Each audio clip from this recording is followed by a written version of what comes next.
Hi, welcome back to Power of Storytime.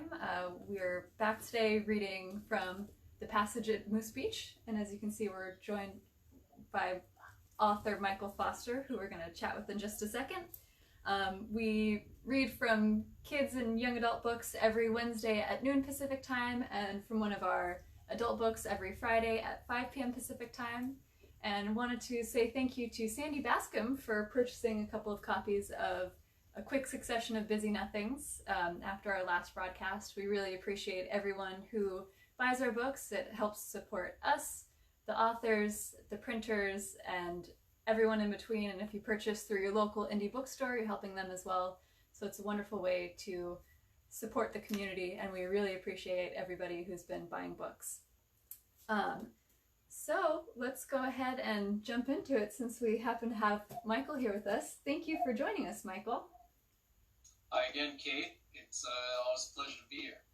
Yeah, we're so excited you had a little bit of time in your busy day to join us again. Yeah, happy to do it. Yeah, and you've gotten some really wonderful reviews and feedback for The Passage at Moose Beach, and actually the whole series, Finding the Lost as well, which is the sequel. What's been your favorite review or feedback so far? It's when my my story really has an impact on somebody's life in some way. For The Passage of Moose Beach, I had a reader who one of his comments was that he is excited for his daughter to be to an age where he could read this to her. That it really hit him as a new father. The relationship that I'd created in the book between the father and daughter, and for me that was huge because as I mentioned last time, the relationship is basically my relationship with my daughter that age. Sweet.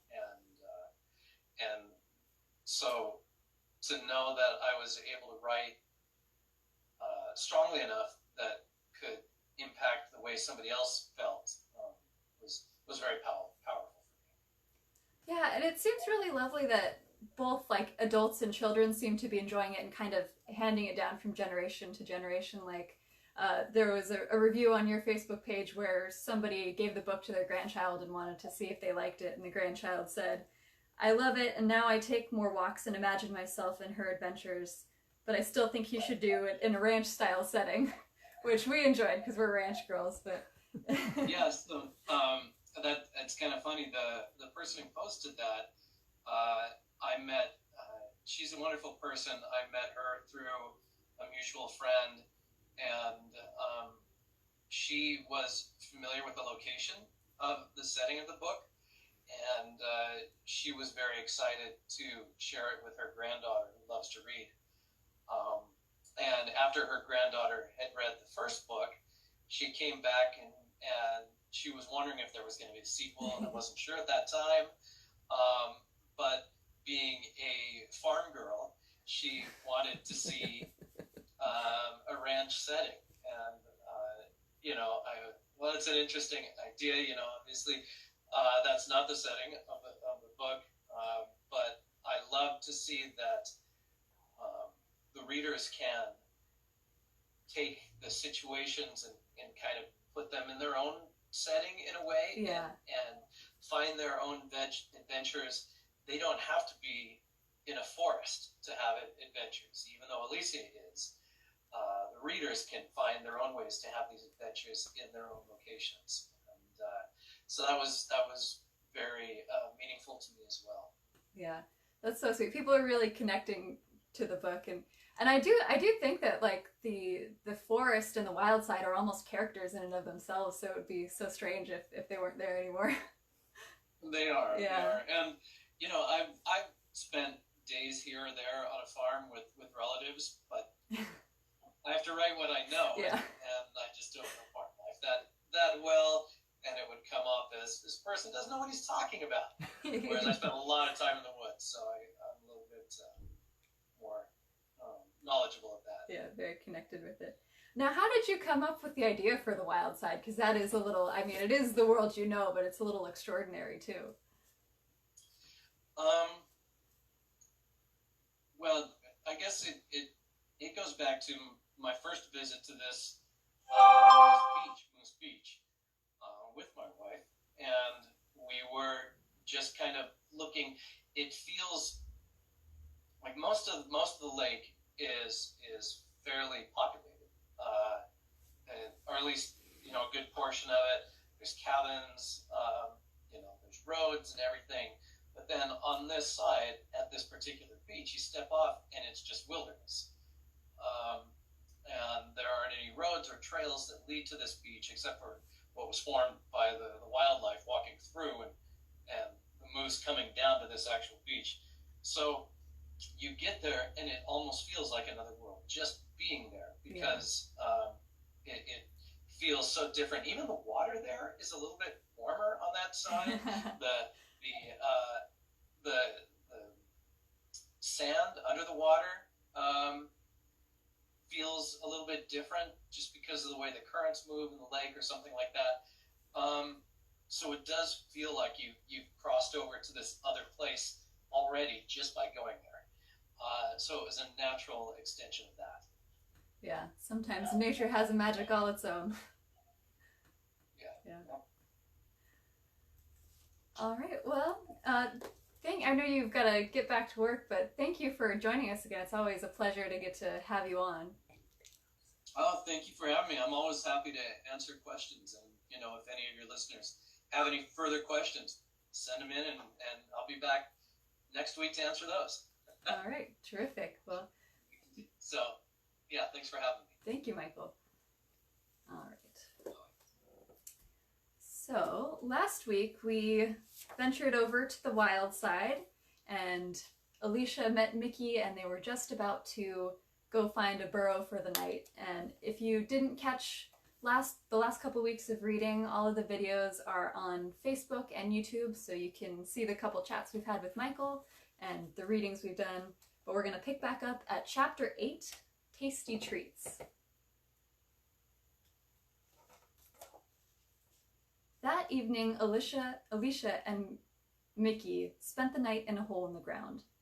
It was actually quite spacious, though not exactly warm and cozy.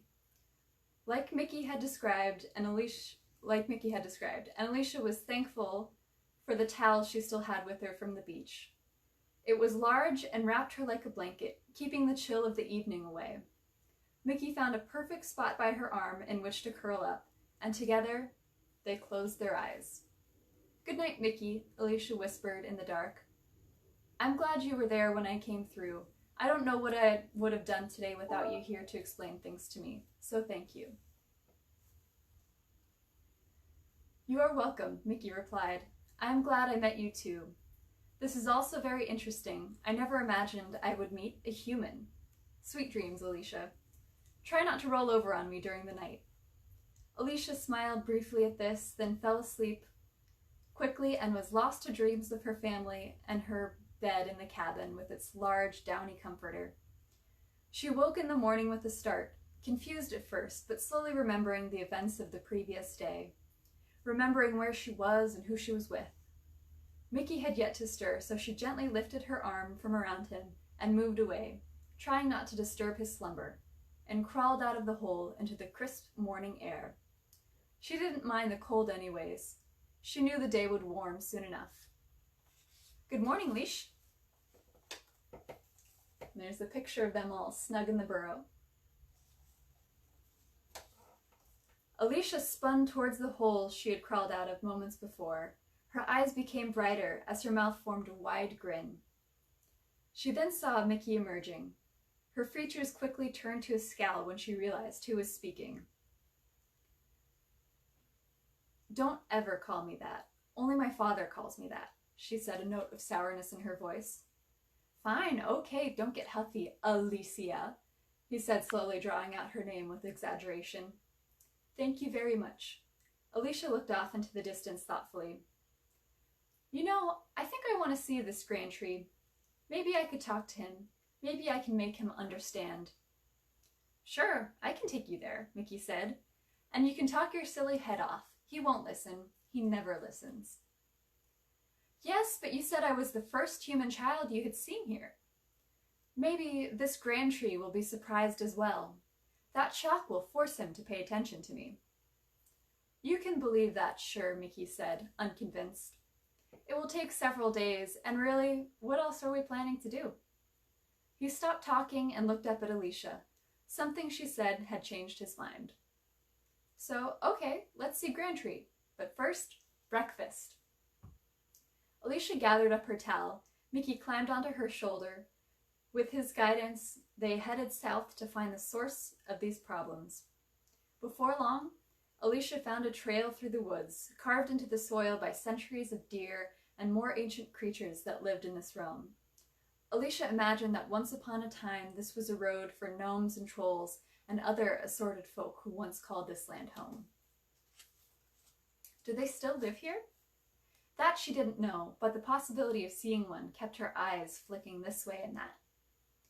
After spending the previous day slogging through the bushes and stepping over fallen logs, walking down the relatively clear trail made the going much easier and faster.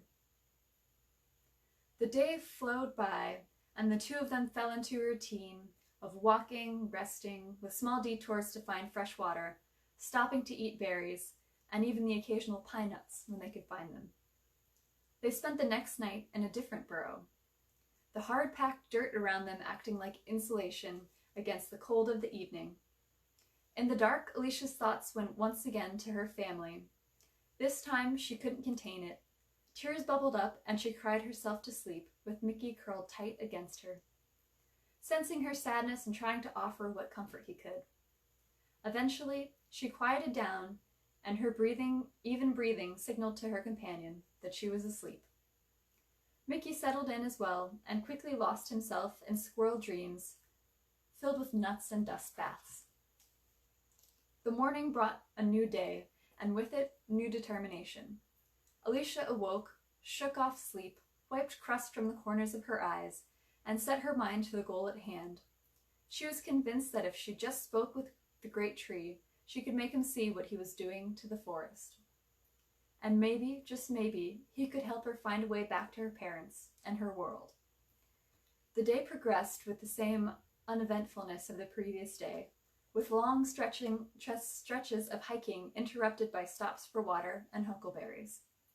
Alicia was thankful for the strong walking stick she had found, as it helped with the uphill sections of the forest path. With all these berries and nuts I've been eating, I'm starting to feel like a bear, Alicia exclaimed, beating her chest like some strange cross between a cartoon bear and a gorilla, a feeling of wild energy inside her. You're starting to look like one too, Mickey said, smiling at her. The next stream we find, I'm definitely making you wash your face. It's covered in dirt. Alicia stuck her tongue out at the squirrel, making a horrible visage that her parents would find almost unrecognizable. What's this then? Alicia spun towards the new voice. It looks like a human child and a lovely, tasty rodent. Standing several feet away, a small fox was looking at her. Mickey saw what she was staring at and immediately ran up her leg, all the way to her shoulder, and wiggled behind her neck, peering intently at the fox from underneath Alicia's hair. The fox was about the size of a small dog, maybe a Yorkshire Terrier or a beagle. Its fur was straight and golden, except for a small patch of gray around the muzzle. It had a large, bushy tail. Alicia noticed some old scars along its flanks where no fur grew, as if a sharp claw had raked down its side. She backed away a step, unsure of the newcomer. Tasty and delicious, came a similar voice from behind. Alicia spun to see a second fox, who was almost identical to the first, except perhaps with more youthful features and none of the gray. The newcomer snuck up behind her, and she felt a chill of terror run up her spine. She was trapped with a hungry, sharp-toothed predator on either side of her. And he looks chubby and plump enough for us all to share, said a third fox. She saw that a fourth had appeared as well. The girl was surrounded. She felt Mickey quaking like a leaf against her neck, and her hands were sweaty now. Alicia, Mickey whispered with a trembling voice, Protect me, please." Alicia was terrified by this new situation and felt a bead of sweat trickle down her neck. She knew the woods could be dangerous, but things had been going so well she hadn't given it much thought. Now a new fear gripped her. She had a knot in the pit of her stomach and had to remind herself to breathe. Alicia was frozen in place, but worked hard to strengthen her resolve. After all, her tiny new friend was counting on her size and humanness to save them. She dug deep to find confidence, even though she could see the small, sharp fangs and claws of the foxes, which terrified her. "Don't worry, Mickey. I won't let them have you," Alicia said with more courage than she felt. She raised the walking stick she was carrying, holding it out like a sword, ready to give the first fox that made a move a good whack on the nose. She had fallen off her bicycle more than once in her young life, she thought to herself, so she knew how much a blow to the nose could hurt. "What are you going to do with that twig?" the first and eldest-looking fox, most likely the leader, snarled with disdain. "You see these scars? I have faced down stronger creatures than you." He looked Alicia up and down, growling quietly and exposing his sharp teeth, enjoying her fear. "Compared to a mountain lion, you are nothing," he said in a menacing voice. "Come on, just give him to us," one of the companions yipped. "This will be so much simpler for you in the long run. No fuss, no muss. Well, not much muss anyways. We intend to eat every part." The other foxes barked and yapped with canine laughter at the sick joke. Slowly they began to walk in a counterclockwise motion, circling Alicia, trying to confuse and intimidate her with distraction. "Hold still, stop walking," she yelled at them, but they continued to circle, slowly, round and round. Alicia had to keep spinning her head one way and the other to keep them all in sight. She started to feel dizzy, but knew she had to stay strong. Unexpectedly, the leader barked sharply, drawing the young girl's attention. Alicia spun in his direction, but knew immediately that she had made a mistake. The fox directly behind her lunged, and she felt its sharp, filthy claws dig into the back of her bare leg, drawing lines of blood as he attempted to run up her body and launch himself at the squirrel hidden away underneath her hair. Mickey clung to her shirt for dear life as Alicia screamed in pain and twirled the other way, swinging her stick as hard as she could. But the fox, missing the small squirrel on this attempt, had quickly fallen away and rejoined the rest of the circle. The evil band of foxes slowly slinked around and around the poor frightened girl who was now bleeding. Alicia winced, feeling the sting from the large scratches along her leg. The fox that had attacked her licked Alicia's blood from his claws, exaggeratedly savoring the taste with his long tongue. Blood coated his teeth and lips as he drew them back with an evil canine smile. "If you just give it to us, this will all be over," the leader spoke calmly, but with an underlying threat in his tone of voice. "You can go about your way, whichever way that may be, and we'll be on ours. You are human, right? What is one fat little squirrel to human?" Hearing his words, Alicia felt all the anger and frustration of the past couple days boil to the surface. Getting lost, sleeping in the dirt, eating nothing but berries and nuts. Losing her father, losing her whole life. Who has been by her side this whole time, helping and guiding her? Mickey, that's who. "What is one little squirrel, you ask?" she snarled angrily at the fox, showing him all of her big white teeth, raising and shaking her stick for emphasis. "He's family. He's the only family I have now, you hear me? And you can't have him." She lunged rapidly towards the lead fox, swinging her stick with both hands this time. The fox was taken by surprise with this sudden attack, and Alicia hit him hard, right smack in the middle of his rib cage. The fox yelped as it tried to scramble away. Alicia spun to attack the next one as Mickey clung desperately to her shirt. Not watching where she was stepping, her sandal caught on an upturned root. Down she went, landing hard on her rear end. Slow, cruel laughter rose up from the foxes. "Is that all you've got?" the eldest asked with nothing but contempt for the girl. She had gotten one hit on him, and he wasn't planning to let that go unpunished. "Her blood is exquisite," whispered the fox who had scratched her. "I think we could feed on this one for quite some time." Cautiously, the pack began to move closer.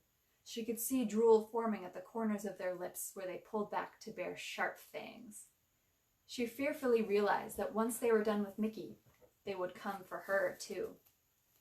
Alicia held the walking stick, her only source of protection, out in front of her. She could feel blood running down the back of her leg from the scratches left by the attacking fox. Her bottom was sore from where she had just landed on it, and she was oh so tired. For a second time, tears filled her eyes and blurred her vision. As the foxes continued to slowly creep closer, they took their time because they knew she was outnumbered. They wanted to savor this victory over a human. Alicia was exhausted, hurting inside and out, and didn't know if she had any fight left in her. "I'm looking forward to this," the eldest of the pack whispered fiercely with anticipation. "You are going to be so delicious." Suddenly, quick as a flash, something black zoomed out of nowhere and slammed into one of the foxes, drawing a sharp squeal of pain from him. It was gone as fast as it appeared. The foxes were so startled they stopped slinking towards the girl and began looking up, down, left, and right. Again, almost faster than the eye could see, the black thing swooped down, hitting another fox in the side and sending him yelping to the ground. Alicia didn't know what this black thing could be, but she felt strength flowing back into her limbs thanks to this mysterious attacker. Could it be their savior? A third time, the black thing came flying in, but this time Alicia went on the attack too. Between the two of them, they whacked and pummeled the final pair of foxes, still trying to attack and break the menace of the moment. "Come, brothers, it's not worth it," the leader yipped. Together the pack crawled to their feet and quickly ran off, their hunger forgotten for the time being. "Caw! Caw, that was cawsome!" The black thing came and landed on a branch above Alicia's head, and now she could see what she had mistaken for a solid black was actually a beautiful blend of black and dark blue feathers. Mickey crawled out from under Alicia's hair onto her shoulder. "That's a Steller's jay," he pronounced. "They steal your food if you're not careful." "Pleased, Caw, to make your acquaintance," the jay screeched. "My name's Briar." Alicia looked at the bird and was taken by how handsome he was. His wings and feathers were a rich, royal dark blue, while his head and shoulders were a deep shade of black. A small crown of feathers poked up from the top of his head like a mohawk. The bird looked at them with his dark round eyes. "Briar?" Alicia asked. "Caw, yes! My beak is sharp as a briar caw patch. You saw what I did to those caw foxes, right?" The bird screeched proudly. "I did, thank you so very much," replied Alicia. "You saved our lives. But why did you rescue us?" "I heard, caw, what you said to those foxes about family, caw. I too am without family," Briar said wistfully. "My cousins are the caw camp robbers and always travel in threes, but me, I caw, am always alone." "Oh, that's so sad," Alicia said with regret in her voice. "But you don't have to be alone. You can travel with us. We have a long road ahead of us, and we would very much welcome your company." "Says you," spoke up Mickey, his natural distrust of the jays giving his voice a note of anger. "Didn't you hear me say that they steal your food if you're not careful? They're natural-born thieves." For all that the bird can show emotion, Briar actually looked hurt. "Caw, I would never do that, not to my caw friends anyway." "You have my word," he promised. "What good is the word of a thief?" Mickey responded. To Alicia, it was clear that Mickey had previous run-ins with the jays of the forest and was none too quick to forgive. She wanted to stop this argument before it got too out of control. "I think we can trust him, Mickey," Alicia said reassuringly. "After all, he did just save our lives."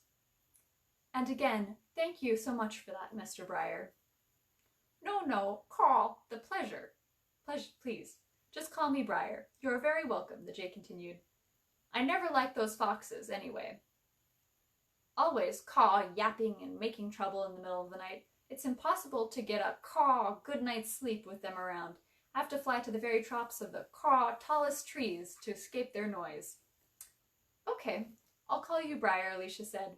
And this is my great friend and traveling companion, Mickey. We are traveling to see Grandtree, and I'm going to speak with him and ask him if he'll stop drinking all the water. We need to stop the drying, and maybe help me find my way home. She didn't say that out loud for fear of jinxing it. Pleased to meet you, I guess, Mickey said with caution in his voice, clearly unhappy with this new situation. But just so you know, I'm going to be keeping a very close eye on you. That sounds like a awesome adventure. I would be most pleased to accompany you on your journey, Briar screeched with joy. I've never seen Grandtree myself, only heard the tales. I'm sure he's crazy sight to behold. And I know about the drying. I've seen it, and it's a terrible thing.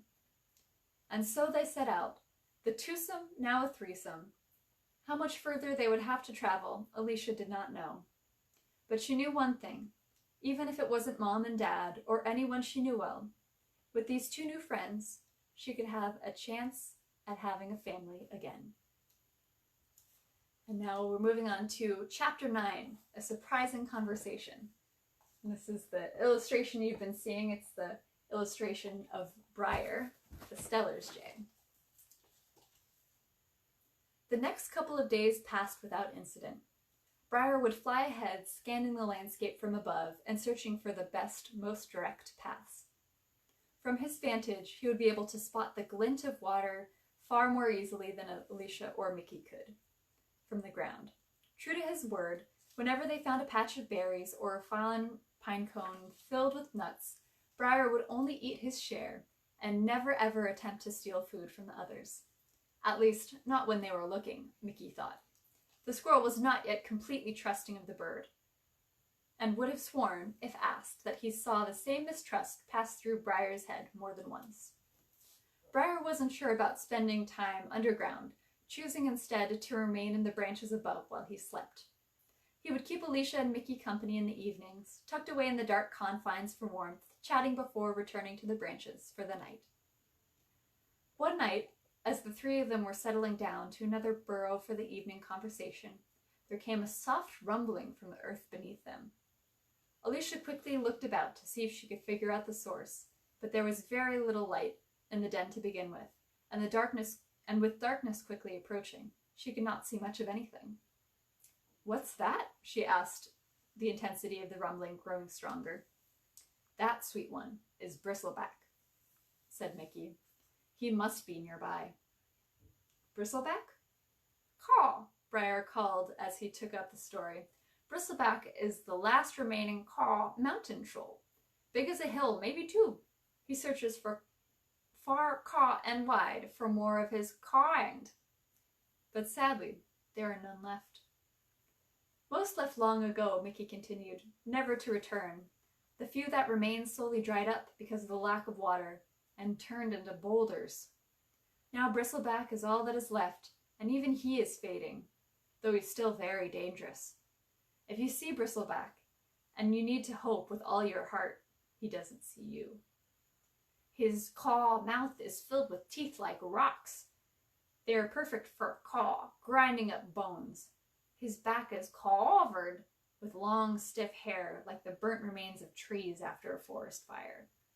And he carries a large club for clobbering his prey on the head to knock them out before gobbling them up." Mickey nodded vigorously, listening to Briar describe the monster. "It would be best if we did all we could to avoid him. Bristleback is danger with a capital D." The rumble slowly faded, and Alicia guessed that the fearsome Bristleback must be moving away. She fell asleep that night, remembering the mountains and the lake that looked like a slumbering giant. The mountains around the lake that looked like slumbering giants, and wondered if they were related in any way to the mountain troll. The next day, as they were taking a break from endless walking to drink from a quiet stream, a movement on the far side grabbed their attention. Fearing foxes had sneakily returned, Alicia backed slowly away from the stream, picked up her walking stick, and prepared for an attack. The bushes parted, and a large head with pointy ears and soft eyes, and the softest eyes she had ever seen, poked through. One of the forest deer emerged, cautiously watching Alicia for a moment, as deer always do, before bending her head to drink from the stream. "Oh my gosh, you're beautiful," Alicia exclaimed quietly, turning to face the deer. "My name is Alicia, and these are my friends, Mickey and Briar." "Deer do not talk," Mickey explained. "It's not that they're dumb, quite the opposite, as a matter of fact. They just prefer the silence of the woods, and honor it with the silence of their own." "Hello, young one." The voice came from nowhere, but it was everywhere at the same time. Alicia tensed in surprise, started by the beautiful ear sound that appeared in her mind. An image resolved itself in her head, a view of high mountains covered in wildflowers. Alicia felt a sudden cool chill across her skin. She stared into the deer's eyes and saw a spark deep inside. She knew this thought was coming from the deer, but how did she know this? "Yes, I can understand your language, and I can speak to you as well. Not out loud, but silently, from within. My understanding of your language is limited, but I can send you images as well, places I have seen and lived." "She's speaking to me, in my mind," Alicia said with breathless wonder. "My name is Fiona. I come from the highlands to the south." "She says her name is Fiona," Alicia explained to Mickey and Briar. That must have been an image of Fiona's homeland she saw moments ago. Alicia focused her mind and imagined herself saying, "I am very pleased to meet you, Fiona." The deer must have heard because Alicia understood the serene response. "Likewise, what brings a human child to this side? I have never seen your kind before, though my herd told stories." "What do you mean her name is Fiona?" Mickey interjected, looking confused. "Speaking to you in your mind? I can hear nothing of the sort. Have you lost your marbles? All I see is you staring at that deer." "I cannot hear anything either," Briar screeched. "I don't understand this magic. As long as I have lived, I have never heard of a talking deer." "Quiet, guys. Give me a moment. I need to speak with Fiona. And for the record, before I showed up here, I had never heard of a talking squirrel, and the only birds I heard talk were parrots. And they weren't actually talking, they were just mimicking sounds. So shush." "Speak with Fiona?" Mickey looked at her curiously. Alicia then told the deer her whole story, including the afternoon spent swimming at the beach with her father, the foxes and their scary attack, and how she met both of her newfound friends. She'd worked very hard to think images back to Fiona. She focused in her mind on her beloved cabin, her mom and dad, and so many other things. Fiona watched her intently the entire time, listening closely to the incredible tale without interrupting the human child. Mickey and Briar waited nearby, grumbling to themselves about the time wasted and their hunger and need to find food, and rude humans. "Shush," she says. Mickey paced back and forth, kicking a small rock. "She told me to shush. Why should I shush? She's not even talking." And now we're on our way to see Grandtree. The journey has been much harder and longer than I expected. I confess my legs are tired and my feet are sore. "I have traveled from the lands of Grandtree. I have seen the drying spreading. I am sorry to tell you that you still have quite far to go," Fiona responded. She looked at the girl, examining her with big brown eyes. "It is against my nature to associate with those outside of my kind. In my experience, that has always led to danger." An image of wolves flashed in the girl's mind, and she flinched in fright. "But I am moved by your story, young one. I have also seen the destruction the drying is causing. If I can help, I would be happy to do so. I am not that strong, but you are small, and I believe I could carry you, at least for a little while." "That would be wonderful and amazing," Alicia thought to the deer in return. She could not wait to share the news with Mickey and Briar. She turned to her friends and spoke faster than ever, explaining to them once again that she could speak with the deer using just her thoughts. Mickey and Briar both took the news with amazement, having never spoken with the deer before. They had no reason to doubt this new friend, so why not believe it possible? They had never even considered trying to speak to a deer before. Strangely enough, however, they weren't able to see thoughts and hear words from Fiona, so they had to rely on Alicia. as their translator. While they weren't affected like Alicia was with all the traveling, what with Mickey riding on her shoulder and Briar riding high on the winds, they could see the toll the travel had taken on their human companion and felt a strong concern for her.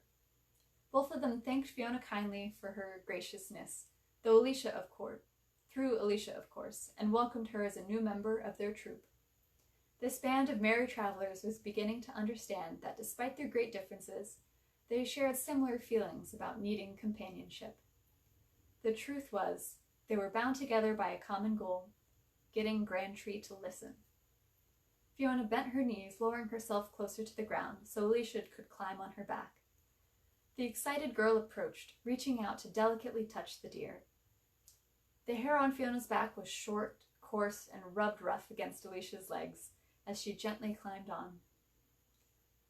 When she was seated firmly, Fiona rose and started walking back in the direction she had come from.